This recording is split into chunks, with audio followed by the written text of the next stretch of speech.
Hello students, welcome to अडू vector and this is Manisha Sharma. तो कैसे हैं आप सब? आई होप आप सब बहुत अच्छे होंगे। तो हम स्टार्ट कर रहे थे surface area and volume chapter हमारा, जैसे कि आपको पता है काफ़ी दिन से चल रहा है। तो 13.3 एक्सरसाइज हम स्टार्ट कर चुके थे। तो क्वेश्चन नंबर 4 हम आज देखेंगे इस चैप्टर में। क्लियर? तो क्वेश्चन नंबर 4 क्या है, अब उसे देखते हैं। A well of diameter 3 meter is dug 14 meter deep. एक वेल है, अभी मैंने आपको शायद लास्ट वीडियो में जो क्वेश्चन नंबर 3 था उसमें भी बताया था कि वेल किस शेप की होती है। आपको इससे पता चल रहा होगा कि वेल होती है सिलेंडर शेप की, ठीक है, क्योंकि इसमें शेप गिवन नहीं है। उसकी डायमीटर 3 मीटर है और 14 मीटर वो डीप है। तो मैंने सीधा सीधा ये कह दिया कि ये मेरे पास एक वेल है, जो कि नहीं है ऑब्वियसली बट फिर भी हम इसे मान लेते हैं कि ये हमारे पास एक वेल है। क्लियर?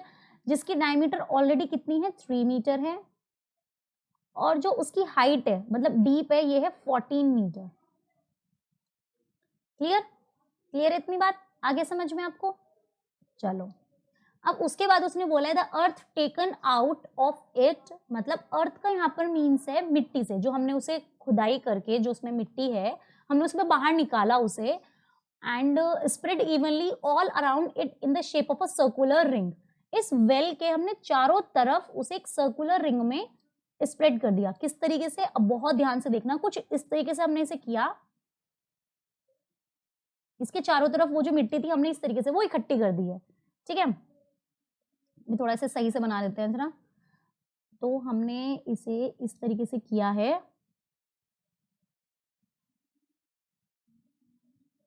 ये हमने इस तरीके से उसके चारों तरफ मिट्टी को सर्कुलर रिंग की फॉर्म में इकट्ठा कर दिया। क्लियर है आगे समझ में? अब उसके बाद उसने बोला है कि उसकी विड्थ कितनी है, 4 मीटर है। तो आप एक बात खुद देखो, विड्थ कितनी होगी, इसके इक्वल होगी, मतलब कि ये तो हमारा है सिलेंडर। अब इसकी विड्थ तो ये है ना, ये हो गई इसकी 4 मीटर। क्लियर? अब जरा मैं इसे अगर मैं अलग से बनाऊं तो ये कुछ इस टाइप से बनेगी।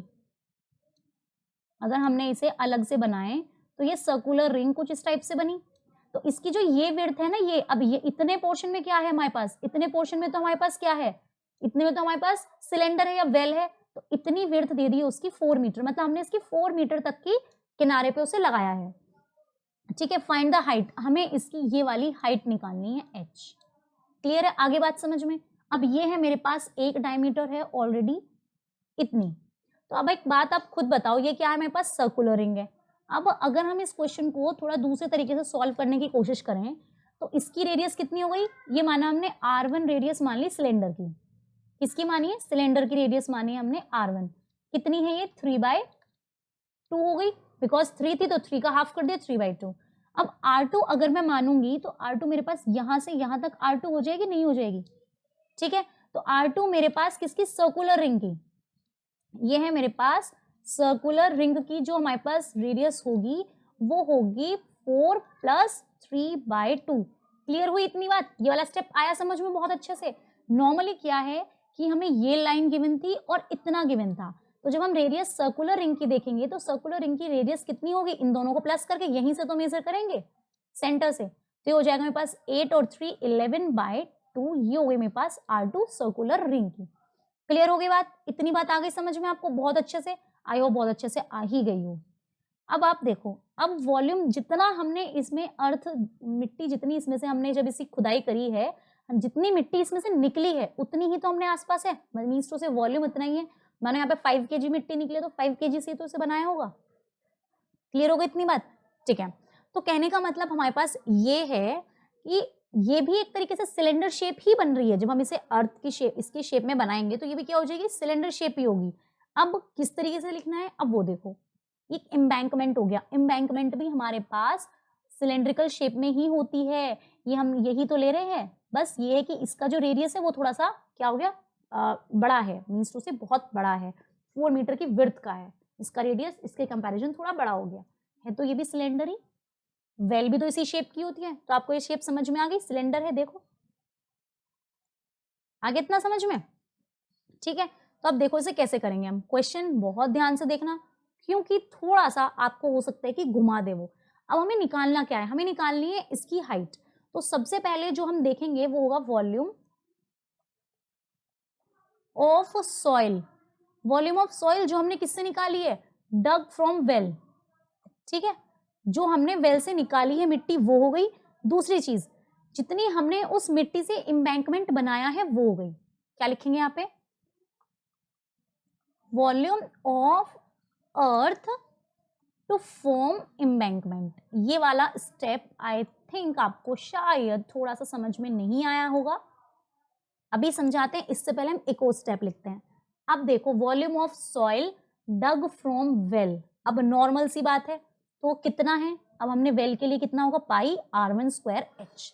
इतनी बात आ गई समझ में, ठीक है, इतनी बात आई समझ में, नहीं आई तो इसे हम लिखेंगे पाई। ये स्टेप बहुत ही ज्यादा आपको शायद प्रॉब्लम क्रिएट कर सकता है, बस बहुत ध्यान से देखना। नेक्स्ट, अब जो ये वाला बना है, इसके लिए अगर मैं आपसे कहूं कि इसके लिए आपको क्या निकालनी है, हाइट निकालनी है इसकी, ठीक है, एक तरीके से, तो कितनी हो जाएगी। अब अगर मैं इस R2 में से, पूरी मैंने R2 ली है, इसमें से अगर मैं माइनस कर दूं इस R1 को, तो क्या मेरे पास ये जो है ये वाली हाइट के लिए आ जाएगी हाइट, क्योंकि हमें जो हाइट लेनी है, अब अगर मैं इसे इतना बड़ा यहाँ पे करूंगी तो हमें इसके कंपैरिजन तो लेनी है। अगर हम इसे 3D में देखें तो हमें इसके कंपैरिजन इतना ही तो लेना है, इसके हिसाब से जितनी हाइट होगी उसकी, ठीक है। अब वो कैसे ली जाएगी, इसे देखना बहुत ही ज्यादा इंपॉर्टेंट स्टेप है। ये है मेरे पास पाई R2 स्क्वायर माइनस, इसे बाद में करेंगे स्टेप को, पहले हम देख लेते हैं। अगर मैं इसमें से इसे माइनस करूंगी किसे, पाई R1 स्क्वायर h को, लेकिन यहाँ पर जो हाइट है, यहाँ पर हाइट इन दोनों की होगी, इसीलिए ये स्टेप कैसे आया प्लीज आप एक बार और समझें, जिससे कि आपको ये चीज बहुत अच्छे से समझ में आ जाए। पहले मैं इसे जरा इरेज कर देती हूँ जिससे आपको समझ में आ जाए, ठीक है। नॉर्मल सी बात इतनी थी, मुझे पता है कि आपको ये लाइन समझ में नहीं आएगी। नॉर्मल सी बात इतनी है कि आपने क्या किया, जैसे ये चीज बनी हमारे पास, तो हमें हाइट किसकी चाहिए, इतनी ही तो चाहिए। अगर हम कहीं ये होलो है, अगर मैं आपसे ये कहूँ कि ये होलो है एक तरीके से, अब तो ये होलो हो गया, तो हमें इसी की तो हाइट भी चाहिएगी। हमने इसकी विड्थ तो दे दी है, हाइट भी तो इसी की चाहिए। अगर हम इसे 3D में, मतलब अगर हम इसे 3D में देखेंगे तो क्लियर है।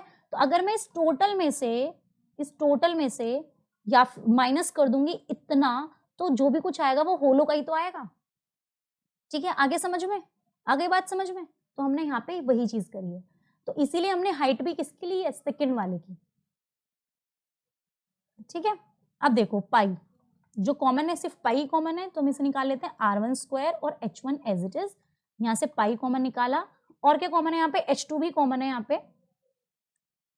हो गई H2, और ये हो गया R2 square minus R1 square. आगे वाला स्टेप समझ में, पाई से पाई कैंसिल, अब वैल्यूज पुट करो, तो ये कितनी थी, R1 3/2 है, 3/2 स्क्वायर इंटू H1 दे रखी है 14, H2 कितनी है हमें फाइंड आउट करनी है, और R2 माइनस R1, R2 थी हमारे पास 11/2 माइनस 3/2 का स्क्वायर, सॉरी पहले इनका स्क्वायर होगा, उसके बाद ये सब्ट्रैक्ट होंगे,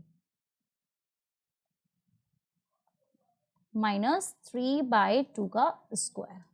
आगे इतनी बात समझ में। अब इसे हम करेंगे कितना, 9/4 into 14 is equals to H2, ये हो जाएगा मेरे पास 121/4 माइनस 9/4। क्लियर है, आगे इतना स्टेप समझ में, अब इसे कैंसिल करो, 2 2 जो 4, 2 7 जो 14, तो 9 into 7/2 is equals to H2। यहाँ पर लेंगे हम एलसीएम, तो 121 में से अगर हम 9 माइनस करेंगे तो कितना बचेगा, 11 माइनस 2 112/4। क्लियर हुई इतनी बात, ठीक है। अब जरा से कैंसिल आउट करने की कोशिश करो, जो कटता है उसे काटो, 2 2 जो 4, अब 2 से और काटो, 2 5 जो 10 और 2 6 जो 12, ठीक है। अब यहाँ पर बचा हमारे पास 9 × 7 इज इक्वल्स टू H2 × 56, तो H2 is equals to 9 into 7/56, 7 8 जो 56, तो H2 की वैल्यू आ गई है 9/8, और अगर हम इसे डिवाइड करेंगे तो ये हो जाएगी 8 1 जा 8.10, फिर से 8 1 8 2 मीटर। आ गई इतनी बात समझ में? बस आई नो कि आपको थोड़ा सा ये प्रॉब्लम लगा होगा कि यहाँ पे ये यहाँ पे इस तरीके से माइनस क्यों किया। अगर हम कोई चीज होलो लेते हैं तो ऑब्वियसली बाहर वाले आउटर का अगर हम निकालेंगे तो इनर माइनस जो विड्थ है उसे माइनस कर देंगे तो हमारे पास आउटर की हाइट या फिर आउटर का आ जाएगा। आगे समझ में? ठीक है, तो thank you all of you. आज 4th क्वेश्चन थोड़ा सा आपको लगा होगा कि हाँ थोड़ा टिपिकल है, बट थोड़ा सा दिमाग लगाएंगे तो वो इतना मुश्किल नहीं है। ठीक है,